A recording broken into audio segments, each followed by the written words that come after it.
J'ai développé le projet de brebis laitière, transformation fromagère, parce que c'était une production qui avait plus de valeur ajoutée.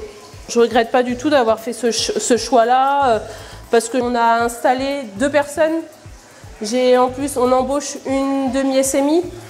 Donc nous, on est très contents parce qu'on a créé de l'emploi et puis en plus, dans notre cadre de vie, on est très satisfait. L'agrandissement n'est pas la seule solution pour développer une exploitation.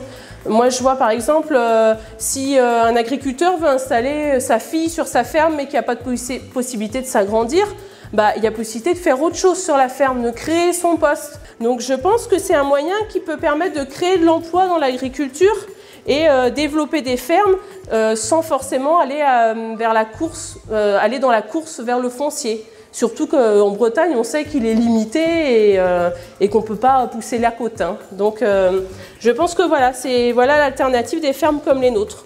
Créer de l'emploi et de la valeur ajoutée sur les fermes.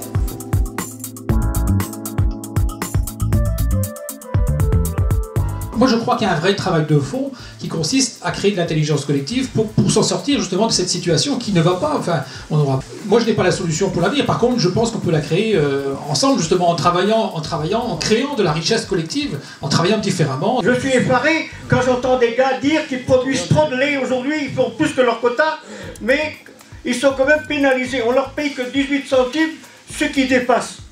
Alors, puisqu'on ne fait plus le quota, on pourrait au moins les payer le prix normal. Je pense qu'au niveau régional, il faudrait aussi qu'on arrive à se poser la question de savoir dans les légumes qu'on produit, dans le lait qu'on produit, dans les cochons qu'on produit, il y a une partie de ce volume-là qui est générateur de valeur ajoutée, il y a une partie qui génère moyennement de la valeur ajoutée, et il y a une partie qui nous bouffe. Pourquoi on ne pourrait pas mettre en valeur cette image de marque et faire de la valeur ajoutée pour permettre aux agriculteurs de vivre? Enfin, moi je vois une nouvelle génération, on produit déjà différemment de ce que faisaient nos prédécesseurs. Et puis quand on sort des écoles d'agriculture d'aujourd'hui, on ne dit pas on met une poignée d'engrais par pied de chou, on sait que derrière il y a aussi, on parlait de l'environnement, la qualité des sols, etc. Donc les jeunes qui rentrent dans le métier aujourd'hui ont une formation qui est beaucoup plus poussée que ce qu'il y avait avant. Et donc forcément je pense que le modèle agricole breton il va évoluer avec cette nouvelle génération. Enfin, moi c'est comme ça que je le conçois.